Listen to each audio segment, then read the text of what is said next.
ಇತ್ತೀಚೆಗೆ ನಡೆದ ಬೆಳಗಾವಿ ಚಳಿಗಾಲದ ಅಧಿವೇಶನದಲ್ಲಿ ಶಿವಮೊಗ್ಗ ಗ್ರಾಮಾಂತರ ಶಾಸಕಿ ಶಾರದಾ ಪೂರ್ಯನಾಯ್ಕ್ ವನ್ನಿಕುಲ ಕ್ಷತ್ರಿಯ ಮಹಾಸಭಾದ ಬಗ್ಗೆ ಅಧಿವೇಶನದಲ್ಲಿ ಧ್ವನಿ ಎತ್ತಿದ್ರು.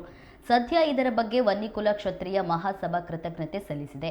ಇಂದು ಶಿವಮೊಗ್ಗದಲ್ಲಿ ನಡೆದ ಸುದ್ದಿಗೋಷ್ಠಿಯಲ್ಲಿ ಮಾತನಾಡಿದ ವನ್ನಿಕುಲ ಕ್ಷತ್ರಿಯ ಮಹಾಸಭಾದ ರಾಜ್ಯ ಪ್ರಧಾನ ಕಾರ್ಯದರ್ಶಿ ಪಿ ರವಿಕುಮಾರ್, ವನ್ನಿಕುಲ ಸಮಾಜದ ಹಲವು ವಿಚಾರದ ಬಗ್ಗೆ ಹೋರಾಟ ಮಾಡಿ ಪ್ರತ್ಯಕ್ಷವಾಗಿ ಬೇರೆಪಡಿಸಿ ಸಮಾಜವನ್ನ ಮುಖ್ಯವಾಹಿನಿಗೆ ತರಲು ಪ್ರಯತ್ನಿಸುತ್ತೇವೆ ಎಂದರು.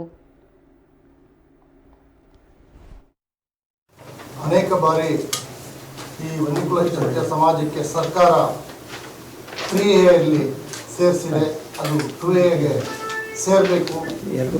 ಹಾಗೆ ಈ ಸಮಾಜಕ್ಕೆ ರಾಜ್ಯದಲ್ಲಿ ಇಲ್ಲಿವರೆಗೂ ಕೂಡ ಯಾವುದೇ ನಿಗಮ ಮಂಡಳಿ ಇತ್ಯಾದಿ ಇಲ್ಲ, ಅದು ಬೇಕು ಅಂತೇಳಿ ಸರ್ಕಾರಕ್ಕೆ ಹಲವಾರು ಬಾರಿ ಬೇಡಿಕೆಯನ್ನು ಇಟ್ಟು ಹಿಂದುಳಿದ ಆಯೋಗಕ್ಕೆ ಕೂಡ ಮನವಿ ಸಲ್ಲಿಸಿ ಅದರ ಮುಖಾಂತರ ಕೂಡ ಈ ಒಂದು ಬೇಡಿಕೆಯ ಹಿಯರಿಂಗ್ ನಡೀತಾ ಇದೆ.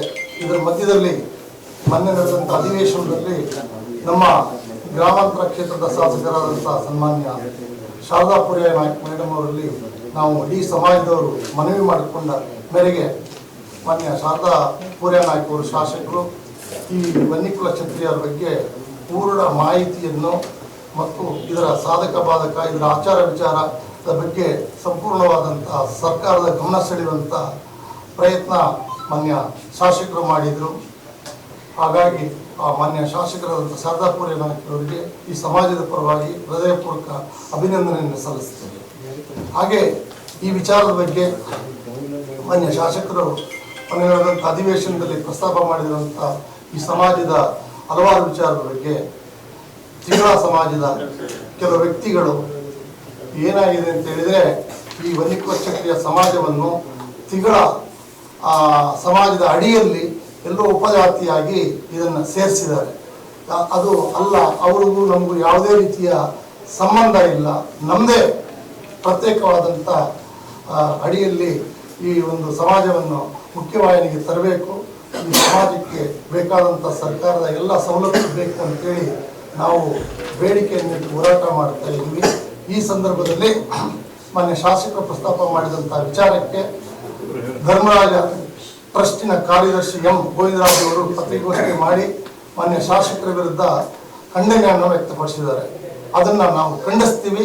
ನಾವೇ ಶಾಸಕರಲ್ಲಿ ಮನವಿ ಕೊಟ್ಟು ನಮ್ಮ ಸಮಾಜದ ಬಗ್ಗೆ ಧ್ವನಿ ಎತ್ತಲಿಕ್ಕೆ ನಾವು ಮನವಿ ಮಾಡಿಕೊಂಡ ಮೇರೆಗೆ ಮಾನ್ಯ ಶಾಸಕರು ಅಧಿವೇಶನದಲ್ಲಿ ಅತ್ಯಂತ ಗಂಭೀರವಾಗಿ ಪ್ರಸ್ತಾಪ ಮಾಡಿದ್ದಾರೆ, ಅದನ್ನು ಖಂಡನೆ ಮಾಡಿದ್ದಾರೆ.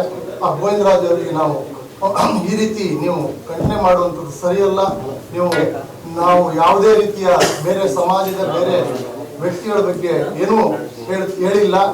ನಮ್ಮ ಸಮಾಜಕ್ಕೆ ಬೇಕಾದಂಥ ಸವಲತ್ತನ್ನು ಸರ್ಕಾರದ ಗಮನ ಸೆಳೆಯುವ ಪ್ರಯತ್ನ ನಾವು ಮಾಡಿದ್ವಿ. ಅದಕ್ಕೆ ತಾವು ಖಂಡನೆ ಈ ರೀತಿ ತಾವು ಮಾಡುವಂಥದ್ದು ಸರಿಯಲ್ಲ. ದಯಮಾಡಿ ತಾವು ಅರ್ಥ ಮಾಡಿಕೊಂಡು ಈ ಸಮಾಜಕ್ಕೆ ಆಗುವಂಥ ಸವಲತ್ತಿಗೆ ತಾವು ಸಹಕಾರ ಮಾಡಬೇಕು ಅಂತೇಳಿ ಅವರಲ್ಲಿ ಕೂಡ ವಿನಂತಿ ಮಾಡುತ್ತೇವೆ. ಹಾಗೆ ಎಲ್ಲ ಮಾಧ್ಯಮ ಮಿತ್ರರು ಕೂಡ ಈ ಸಮಾಜ ತುಂಬಾ ಹಿಂದುಳಿದಿದೆ. ಈ ಸಮಾಜಕ್ಕೆ ಯಾವುದೇ ಇಡೀ ರಾಜ್ಯದಲ್ಲಿ ಯಾವುದೇ ಒಂದು ನಿಗಮ ಮಂಡಳಿ, ಯಾವುದೇ ಒಂದು ಸರ್ಕಾರಿ ವ್ಯವಸ್ಥೆ, ನಮಗೆ ಮಠ ಮಂದಿರ ಯಾವುದೂ ಕೂಡ ಇಲ್ಲಿವರೆಗೂ ಇಲ್ಲ. ಅದು ಸ್ಥಾಪನೆಗೆ ಸರ್ಕಾರದ ಗಮನ ಈಗಾಗಲೇ ಸೆಳೆದಿದ್ದೀವಿ. ಅದಕ್ಕೆ ತಮ್ಮೆಲ್ಲರೂ ಕೂಡ ಸಹಕಾರ ಬೇಕು ಅಂತ ಬೇಡುತ್ತಾ ನನ್ನ ಮಾತುಗಳನ್ನು ಮುಗಿಸ್ತೇನೆ. ಜೈ ಹಿಂದ್ ಭಾರತ್ ಮತ್ತು ಜೈ ಹಿಂದ್ ಕರ್ನಾಟಕ.